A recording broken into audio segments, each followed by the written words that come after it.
franchise. Nagbayang na sa mga content creator. Bakit kasi nasa ng pinto?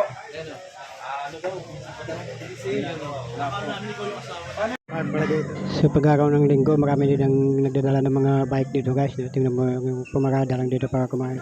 Ano mo franchise to? Minsan yan sa ICTPS, sila po yung sumasagot sa mga franchise.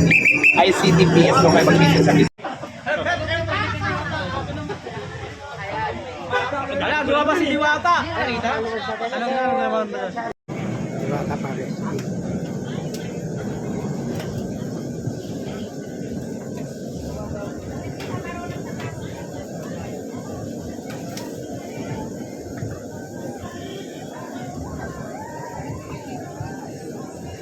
So dito nakikita natin yung nagluto ng barbecue guys.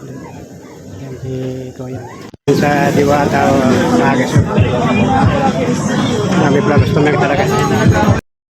So dito nakipagsiksikan pa ako yan dito. Dami talaga customer talaga. So kailangan pa natin maghanap ng misa guys to para pagtayuan natin. So maghanap tayo ng pwestuhan guys.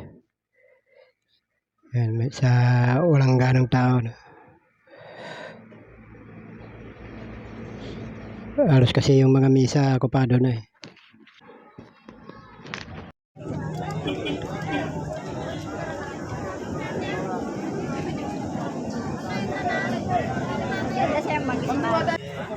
So, yung tingnan mo naman yung taga-sandok ng kanin, hindi na magkaugaga. Ito yung guys, yung pinaka-receiving ni Diwata, no? Yung yan, yung pinaka-opisina niya. Kung may pupunta sa kanya yung mga gusto makipag-transact sa kanya, yan siya sa loob papasok. Tapos sa tabi ng yung lutuan nila, no? Ng Diwata Paris.